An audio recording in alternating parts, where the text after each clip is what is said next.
രേണു പറഞ്ഞ കേട്ടപ്പോൾ സത്യം പറഞ്ഞ എനിക്ക് ചിരി വന്നിട്ടോ. ഞാനൊന്ന് ചിരിച്ചു പോയി. കിച്ചുവിൻ്റെ അമ്മയായിട്ടാണ് രേണു വന്നത്. അപ്പോൾ ചെറിയ കുട്ടികളാവുമ്പോൾ അവിടുത്തെ കാര്യം ഇവിടെ, ഇവിടുത്തെ കാര്യം അവിടെയും ഒക്കെ പറഞ്ഞു കൊടുക്കും. എല്ലായിടത്തുള്ള സംഭവമാണത്. അതുകൊണ്ട് തന്നെ ഹായ് ഫ്രണ്ട്സ്, ഞാൻ കുറച്ച് ദിവസം മുന്നേ രേണു സുധിയുടെ ഒരു വീഡിയോ ഇട്ടല്ലോ. അപ്പോൾ ഒരുപാട് ആൾക്കാർ കമൻറ്റൊക്കെ ചെയ്തു കേട്ടോ. അത്യാവശ്യം വ്യൂസൊക്കെ ഉള്ളൊരു വീഡിയോ തന്നെ ആയിരുന്നു. അതിലെല്ലാവരും പറഞ്ഞു നിങ്ങളൊരിക്കലും ഇങ്ങനെ രേണു സുധിനെ സപ്പോർട്ട് ചെയ്യരുതെന്നൊക്കെ പറഞ്ഞിട്ട് കുറേ നെഗറ്റീവ് കമൻസൊക്കെ എനിക്ക് വന്നിരുന്നു കേട്ടോ. പക്ഷെ ഞാനന്ന് വിചാരിച്ചത് എന്താ വെച്ചാൽ, ഒരു വയ്യാത്ത ഒരാൾ പിന്നെ തീരെ വയ്യാതായ സമയത്ത് അവരെ അത്രയ്ക്കും വയ്യാത്തൊരവസ്ഥയിൽ എല്ലാവരും കൂടി പറഞ്ഞു കേട്ടപ്പോൾ എനിക്ക് സത്യം പറഞ്ഞാൽ ഒരു സഹതാപം തോന്നി ഉള്ളത് പറയാലോ. അതുകൊണ്ടാണ് ഞാൻ അവരെ ന്യായീകരിച്ച് വീഡിയോ ഇട്ടത്. പക്ഷേ വീഡിയോ വന്നപ്പോൾ കുറേ ആൾക്കാർ ഞാൻ സബ്സ്ക്രിപ്ഷൻ ഞാൻ അപ്പം തന്നെ ആദ്യം തന്നെ പറഞ്ഞിട്ടുണ്ടായിരുന്നു. ആ വീഡിയോ തന്നെ ഞാൻ പറഞ്ഞിട്ടുണ്ട്, ഞാൻ സബ്സ്ക്രിപ്ഷൻ ന്യായീകരിക്കില്ല. ഒരുപക്ഷെ അവർക്ക് ഈ ക്യാൻസർ എന്നുള്ള അസുഖം അറിഞ്ഞ സ്ഥിതിക്ക് അവർ പെട്ടെന്ന് തന്നെ ഒത്തിരി പൈസ ഉണ്ടാക്കാൻ വേണ്ടിയിട്ടുള്ള മാർഗ്ഗമായിട്ട് ഇതാ അവർ കണ്ടിട്ടുണ്ടാവുക. അതുകൊണ്ടായിരിക്കും അങ്ങനെ ചെയ്തതെന്ന് ഞാൻ ആ വീഡിയോയിൽ പറഞ്ഞിരുന്നിട്ടാണ്. അല്ലാതെ അവരത് ചെയ്തതിനെ ഞാൻ ന്യായീകരിച്ചല്ല. അവർ കണ്ടെത്തിയൊരു മാർഗ്ഗം എന്നുള്ള രീതിയിൽ എനിക്ക് അങ്ങനെ തോന്നിയപ്പോൾ ഞാനത് പറഞ്ഞതായിരുന്നു കേട്ടോ. പക്ഷേ ഇപ്പോൾ ഇന്നലെ ഞാൻ ആ രേണു സുധി ഇട്ട വീഡിയോ കണ്ടപ്പോൾ എനിക്ക് സത്യം പറഞ്ഞാൽ ഞാനും കൂടി ആൾക്കാരുടെ അടുത്ത് നിന്ന് നെഗറ്റീവ് കമൻറ്റ്സ് വാങ്ങിയല്ലോ എന്ന് ആലോചിച്ചപ്പോൾ ഒരു സങ്കടം തോന്നിയിട്ട്. അതുകൊണ്ടാണ് എനിക്കിത് പറയാനുള്ളത്. ഞാനും കിച്ചുവിൻ്റെ വീഡിയോയുടെ ചോട്ടിൽ പോയിട്ട് അമ്മയെ പോയി കാണണം, സുഖമില്ലാതിരിക്കുന്ന അവസ്ഥയിൽ അതൊരാശ്വാസമായിരിക്കും എന്നൊക്കെ പറഞ്ഞ് ഞാനും കമൻറ്റ് ഇട്ടിട്ടുണ്ട് കേട്ടോ. പിന്നെ ഇപ്പം തോന്നുകയാണ് അങ്ങനെ ഒരു കമൻ്റ് ഒന്നും ഇടേണ്ടിണ്ടായിരുന്നില്ല എന്ന് എനിക്ക് സത്യം പറഞ്ഞാൽ തോന്നിപ്പോയിട്ടാ. കിച്ചും അന്നൊരു വീഡിയോ ഇട്ടിരുന്നല്ലോ, എല്ലാവരുടെയും വിഷമം തീർക്കാൻ വേണ്ടി ഞാൻ പോവുകയാണെന്ന് പറഞ്ഞിട്ടൊരു വീഡിയോ ഇട്ടിരുന്നല്ലോ. അപ്പോൾ പോലും എനിക്ക് തോന്നി അയ്യോ അങ്ങനെ ഒരു വീഡിയോ ഇടേണ്ടിണ്ടായിരുന്നില്ല, ഇങ്ങനെ പറഞ്ഞിട്ടാണെങ്കിൽ പോവേണ്ടിണ്ടായിരുന്നില്ല എന്നൊക്കെ എനിക്ക് തോന്നിയിരുന്നു. പക്ഷെ ഇപ്പം ഞാൻ ശരിക്കും പറയാലോ, എനിക്ക് കിച്ചുവിനെ ന്യായീകരിക്കാൻ കഴിയുള്ളൂ കേട്ടോ. സത്യം പറഞ്ഞാൽ ഇപ്പോൾ ഒരു രോഗാവസ്ഥയിൽ കിടക്കുന്ന ഒരാളാണ്. എന്നിട്ട് പോലും എനിക്ക് പറയാതിരിക്കാൻ വയ്യ, അവരൊരു സ്വാർത്ഥയായ സ്ത്രീയാണെന്നാണ് എൻ്റെ അഭിപ്രായം കേട്ടോ. എന്താണെന്ന് വെച്ചിട്ടുണ്ടെങ്കിൽ ശരിക്കും പറഞ്ഞാൽ കിച്ചു അവരുടെ സ്വന്തം മകനല്ല. കിച്ചുവിൻ്റെ രണ്ടാനമ്മയാണ് രേണു. കിച്ചു സ്വന്തം ആയിരുന്നുവെങ്കിൽ ഒരുപക്ഷെ രേണു ഇങ്ങനെ കിച്ചുവിനെ സോഷ്യൽ മീഡിയയിലിട്ട് വലിച്ചു കീറാൻ വേണ്ടിയിട്ട് ഓരോന്നിട്ട് കൊടുക്കൂലായിരുന്നു. അത് കേട്ടപ്പോൾ എനിക്ക് ശരിക്കും പറഞ്ഞാൽ വല്ലാതായി പോയിട്ടാ. കിച്ചു ശരിക്ക് അമ്മയുമായിട്ടുള്ള ബന്ധം ഒഴിവാക്കാനുള്ള കാരണം പറഞ്ഞത് സബ്സ്ക്രിപ്ഷൻ തുടങ്ങിയത് ഇഷ്ടപ്പെട്ടില്ല, അത് ഋതപ്പനെ ബാധിക്കും പറഞ്ഞിട്ട് വോയിസ് ഇട്ടിട്ട് പോലും അമ്മ അത് മൈൻഡാക്കിയില്ല. എനിക്ക് 2.5 ലക്ഷം രൂപ കിട്ടുന്നുണ്ട്, അതുകൊണ്ട് ഞാൻ തുടരുന്നുള്ള രീതിയിലുള്ള വോയിസൊക്കെ ആയിരുന്നു കിച്ചു കാണിക്കുന്നത്. അപ്പോൾ രേണുസുതി പറയുന്നത് എനിക്ക് പൈസ കിട്ടുന്നുണ്ടെന്നുള്ള കാര്യം നാട്ടുകാരറിഞ്ഞപ്പോൾ, കിച്ചു പറഞ്ഞിട്ട് നാട്ടുകാരറിഞ്ഞപ്പോൾ രേണുവിനത് ഇഷ്ടമായില്ല. രേണു ആ സബ്സ്ക്രിപ്ഷനെ പറ്റി പറയുന്നൊന്ന് കേട്ട് നോക്കട്ടെ.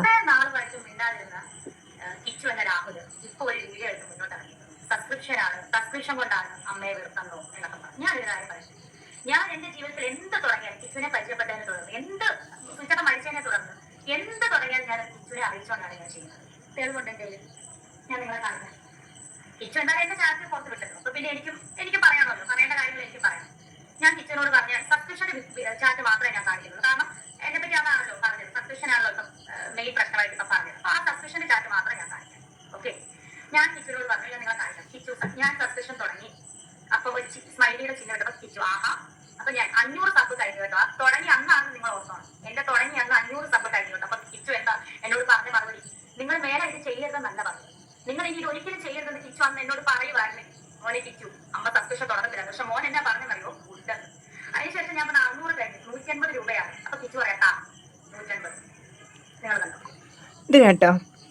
കിച്ചുവിനോട് പറഞ്ഞിട്ടാണ് തുടങ്ങിയത്. 500 സബ്സ്ക്രിപ്ഷൻ ആയപ്പോൾ തന്നെ ഞാൻ കിച്ചുവിനോട് പറഞ്ഞു, പിന്നെ 600 ആയി, അപ്പോൾ നന്നായി എന്നൊക്കെ പറഞ്ഞെന്ന് അവർ പറയുന്നുണ്ടല്ലോ.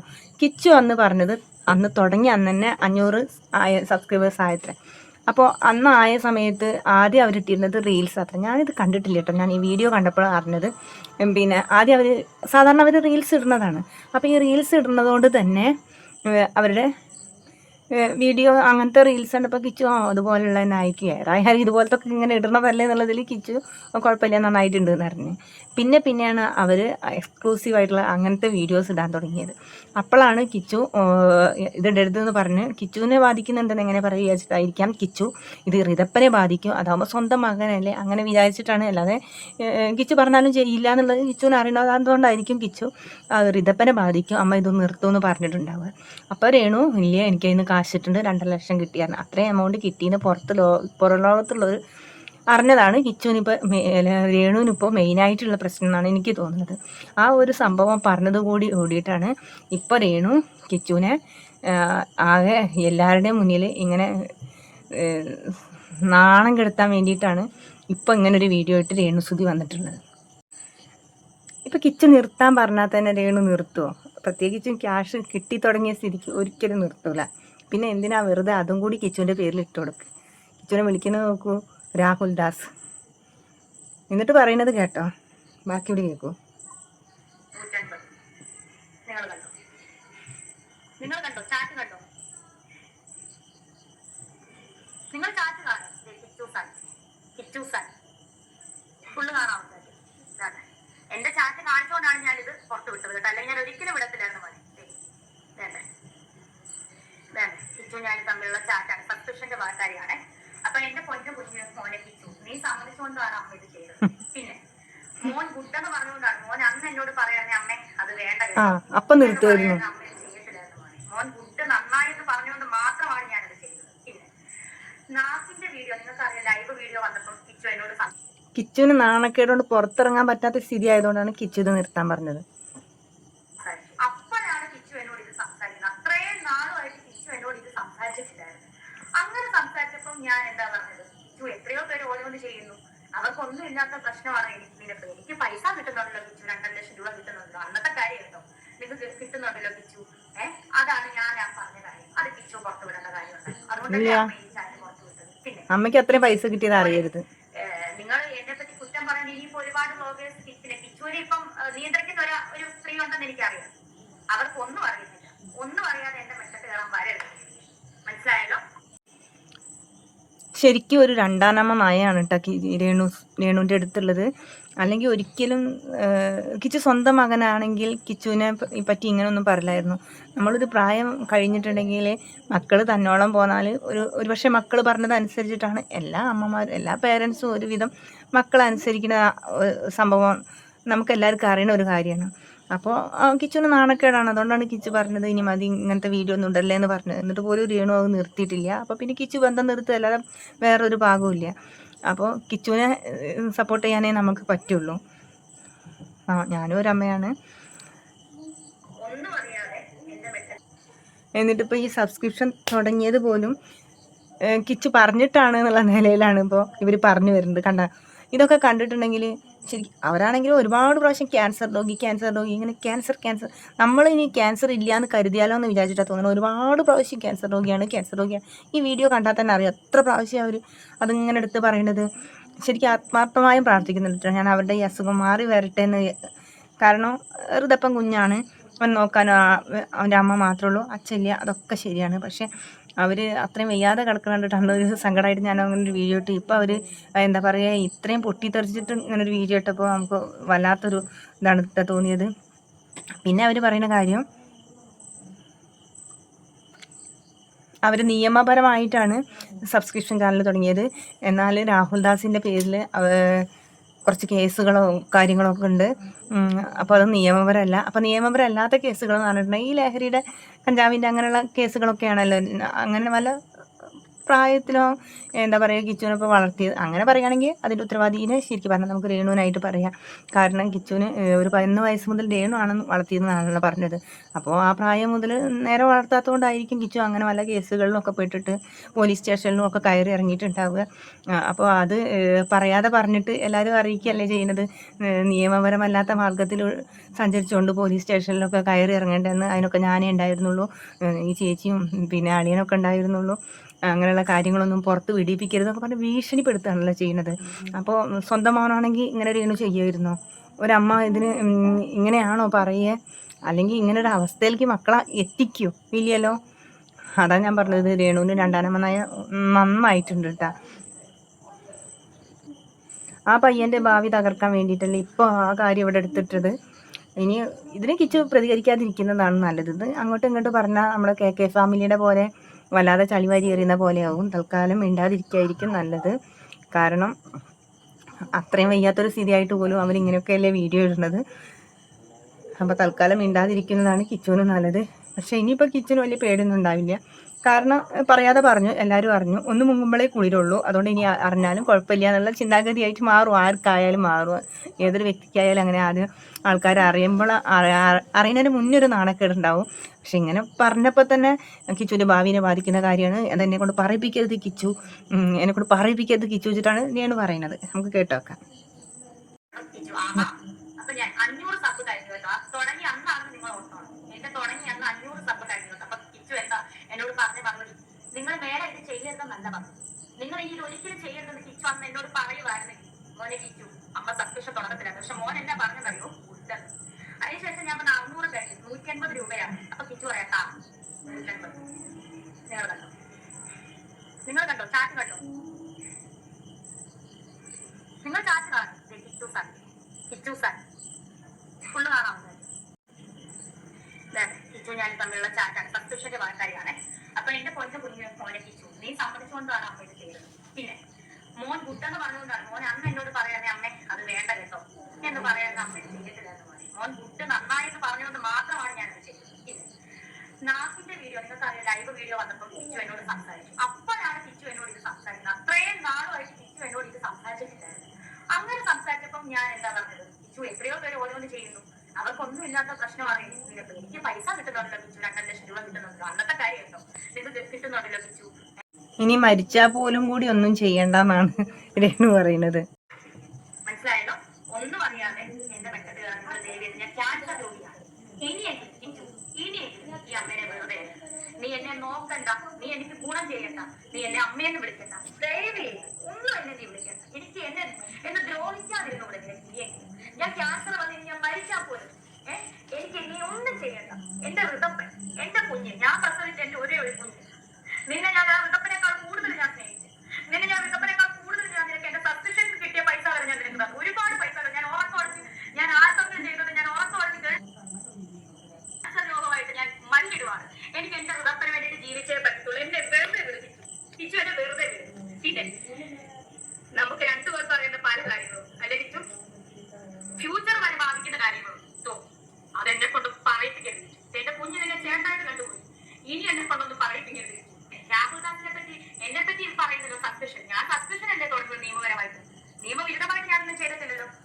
കിച്ചു, നീ ഇപ്പോഴല്ലേ 1 വർഷം ആയിട്ടല്ലേ നീ ഇപ്പം സ്വന്തം കാര്യം നിൽക്കാൻ തുടങ്ങിയ കാര്യങ്ങളൊക്കെ. ഇതിന് മുന്നേ ഒരു രാഹുൽ ദാസ് ഉണ്ടായിരുന്നു, ചിങ്ങവനം ഭാഗം, കൊല്ലാട് ഭാഗം, അതുപോലെ ഈ കൊമനാട്, ഈ Thrikkodithanam police station, Vakathanam police station ഒന്ന് തിരക്കി നോക്കി രാഹുൽ ദാസിനെ പറ്റി. അറിയാനുള്ളവരാണ് ഞാൻ പറയുന്നത്, എന്നെ കുറ്റപ്പെടുത്തുന്നവരെ. എന്തായാലും വേണു സുധി അങ്ങനെ ഒരു നിയമവിരുദ്ധമായിട്ടൊന്നും ഞാൻ ചെയ്തിട്ടില്ല. അങ്ങനെയുള്ളവർ കുറച്ചും കൂടെ അറിയണമെങ്കിൽ ആ പോലീസ് സ്റ്റേഷനിലോ അല്ലെങ്കിൽ ആ നാട്ടിലോ കൊല്ലാട് നാട്ടിലോ ഒന്ന് കിച്ചുവിനെ പറ്റി, രാഹുൽ ദാസിനെ പറ്റി തിരക്കി നോക്കും. അപ്പൊ എനിക്കതും പറയാറുണ്ടല്ലോ രാഹുൽ കിച്ചു, എനിക്കതും പറയായിരുന്നല്ലോ രാഹുലെ കിച്ചു. അപ്പൊ നോക്കൂ, പറയാതെ പറഞ്ഞ പോലെയില്ലേ, ഇപ്പൊ അവരുടെ എല്ലാ കാര്യങ്ങളും അവർ പബ്ലിക് ആക്കിയില്ലേ. ഇനിയിപ്പോൾ ഒന്നും പറയാനില്ല, കേസിൻ്റെ കാര്യങ്ങളെല്ലാം അവർ പറഞ്ഞു കഴിഞ്ഞു. അപ്പോൾ നമുക്ക് എല്ലാവർക്കും അറിയാൻ പറ്റി. എന്നിട്ട് എനിക്കും അത് പറയാതിരുന്നില്ലേ എന്നാണ് പറഞ്ഞത്. നമുക്ക് എല്ലാവർക്കും അറിയാൻ പറ്റിയില്ല. ഇപ്പോൾ അത് എന്താ ഈ സ്ത്രീ ഇങ്ങനെ? എനിക്ക് സത്യം പറഞ്ഞാൽ ഇപ്പോൾ അവരോട് പുച്ഛാണ് തോന്നണത് കേട്ടോ.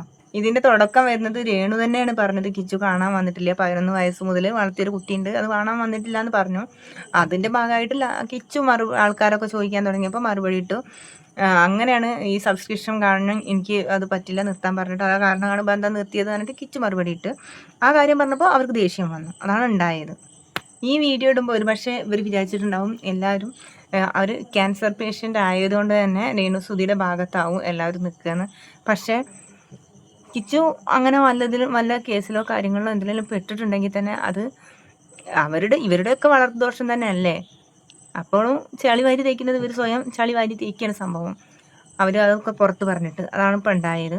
എന്നിട്ട് പറയാം ഭാവിയെ ബാധിക്കുന്ന കാര്യമാണ് അത്, എന്നെക്കൊണ്ട് പറയിപ്പിക്കരുത്. ഇനി എന്താ പറയാൻ ബാക്കിയുള്ളത്? ഇതോടുകൂടി ആളുകൾ ഇവരുടെ നേരെ തിരിയാണ്.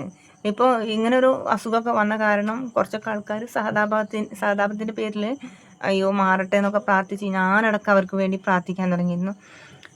അങ്ങനെ ഇരിക്കുമ്പോഴാണ് ഇവരിങ്ങനെ ഒരു വീഡിയോ ഇട്ടിട്ടുള്ളത്. അതോട് കൂടിയിട്ട് എന്താ പറയുക, വല്ലാത്ത നിരാശയാണ് തോന്നിയത് കേട്ടോ അവരോട്. ഇവരാണ് പറഞ്ഞിരുന്നത് അസുഖം വന്ന് മാറിയിട്ടുണ്ടെങ്കിൽ ഞാൻ എന്താ സുവിശേഷം അങ്ങനെ അവരുടെ എന്തോ പ്രസംഗത്തിന് പോകുമെന്നൊക്കെ പറഞ്ഞിരുന്നല്ലോ. ഇതാണ് ഇപ്പോൾ ഒന്ന് ഭേദമായി, നീക്കാൻ തുടങ്ങിയിട്ടില്ല. ചെറിയതായിട്ടൊന്ന് എഴുന്നേറ്റപ്പോഴേക്കും ഇതാണ് ഇപ്പോൾ അവരുടെ രീതി. അഹങ്കാരത്തിൻ്റെ എന്താ പറയുക കൊടുമുടിയിലാണ് നിൽക്കുന്നതെന്ന് തന്നെ പറയാം. ഒന്നുമില്ലെങ്കിലും താൻ ഇങ്ങനെ ഒരു രോഗാവസ്ഥയിലാണ് നിൽക്കുന്നതെന്നുള്ള ഒരു ഓർമ്മയെങ്കിലും വേണ്ടേ, അതും ഇവർക്കില്ല. ഇപ്പം ആ കുട്ടി നല്ല രീതിയിൽ വ്ളോഗ്സും കാര്യങ്ങളൊക്കെ ആയി സമ്പാദിക്കാൻ തുടങ്ങിയപ്പോൾ രേണുവിന് അത് സഹിക്കണില്ല. അതാണ് എനിക്ക് മനസ്സിലാക്കാൻ പറ്റിയത്. സ്വന്തമായിട്ട് വരുമാനം പറയണ്ടല്ലോ, നിനക്കിപ്പോൾ വരുമാനം കിട്ടുന്നുണ്ട്, ഞാൻ നിനക്ക് ഒരുപാട് തന്നതായിരുന്നു, എന്നിട്ട് പോലും നീ ഇപ്പോൾ ഒന്നും ഋതപ്പന് കൊടുത്തില്ല. അതൊന്നും ശരിക്കും പറഞ്ഞാൽ കിച്ചു വിചാരിച്ചിട്ട് പോലും ഉണ്ടാവില്ല. കിച്ചു ഇങ്ങനെ വളർന്നു വരുന്ന രേണു വിചാരിച്ചിട്ടുണ്ടാവില്ല. അപ്പോൾ കിച്ചു ഇപ്പം നന്നായപ്പോൾ രേണു കണ്ടില്ലേ ഭീഷണിപ്പെടുത്തുകയാണ് ചെയ്യുന്നത്. മോൻ ഈ കാണിച്ചതൊക്കെ അതിൻ്റെ അങ്ങേപ്പുറത്ത് എൻ്റെ ഫോണിൽ കിടക്കുന്നുണ്ട്, അച്ഛനേറ്റ് പറഞ്ഞിരുന്നതും എല്ലാ കാര്യങ്ങളും എൻ്റെ കയ്യിലും കിടക്കുന്നുണ്ട്. പിന്നെ പോലീസ് സ്റ്റേഷനിൽ വന്ന് അന്വേഷിച്ചാൽ അറിയാം. ശരിക്കും പറഞ്ഞിട്ടുണ്ടെങ്കിൽ രേണു ഈ കുട്ടീനെ സ്വന്തം കുട്ടിയല്ലാത്തത് കൊണ്ട് തന്നെ, ഒരു രണ്ടാനമ്മ ആയതുകൊണ്ട് തന്നെ അതിൻ്റെ ഭാവി കളയുന്ന വിധത്തിലുള്ള വർത്താനാണ് ഇപ്പോൾ പറഞ്ഞിട്ടുള്ളത് അല്ലേ. കുറച്ച് ദിവസം മുന്നേ വീഡിയോ ഇട്ടപ്പോൾ രേണു പറഞ്ഞിരുന്നു ഇപ്പോൾ ഓർമ്മയില്ല, ഭയങ്കര മറവിയാണെന്നൊക്കെ പറഞ്ഞിരുന്നു. പക്ഷെ കിച്ചു വന്നതോട് കൂടിയിട്ട് രേണുവിന് ഭയങ്കര ഓർമ്മശക്തി ആയിട്ടാണ്. പറഞ്ഞു നോക്കൂ.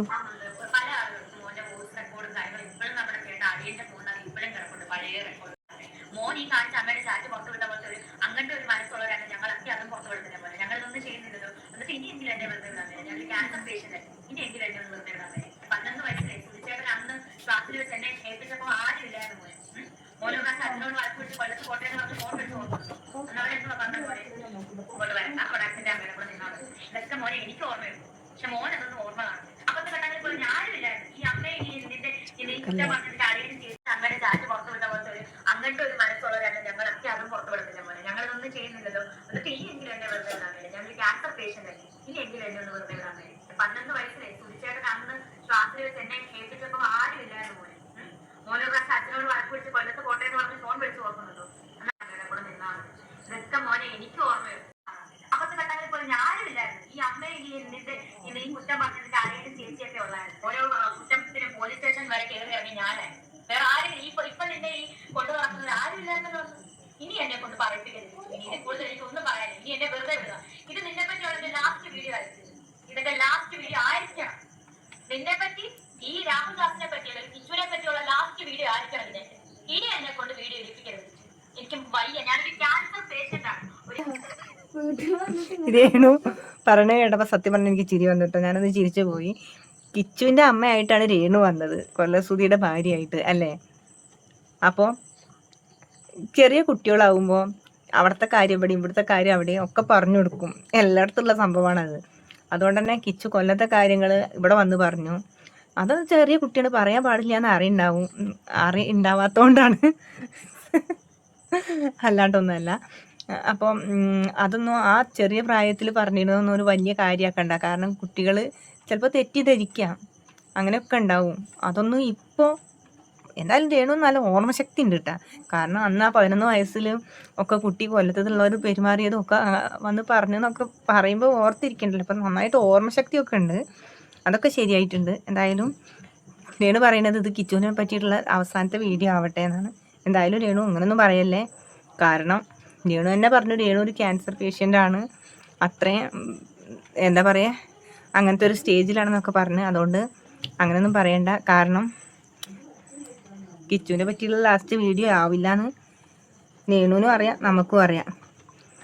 അപ്പോൾ എനിക്ക് ഇത്രയൊക്കെ തന്നെ പറയാനുള്ളൂ. അങ്ങനെ പരസ്പരം ചളി വാരി എറിയാതെ രേണു ഇനി ഈശ്വരനോട് പ്രാർത്ഥിച്ച് മനസമാധാനത്തോടെ ഇരിക്കുക. അസുഖം മാറി വേദമായി വരട്ടെ, ഋതപ്പന് വേണ്ടിയിട്ടെങ്കിലും. അപ്പോൾ നിങ്ങളുടെയൊക്കെ അഭിപ്രായം എന്താണ്? നമ്മുടെ വീഡിയോ ഇഷ്ടപ്പെട്ടാൽ ലൈക്ക് ചെയ്യാനും കമൻറ്റ് ചെയ്യാനും സബ്സ്ക്രൈബ് ചെയ്യാനൊന്നും മറക്കരുത് കേട്ടോ. അപ്പോൾ ഇനി പുതിയൊരു വീഡിയോ കാണുമ്പോൾ ടാറ്റാ.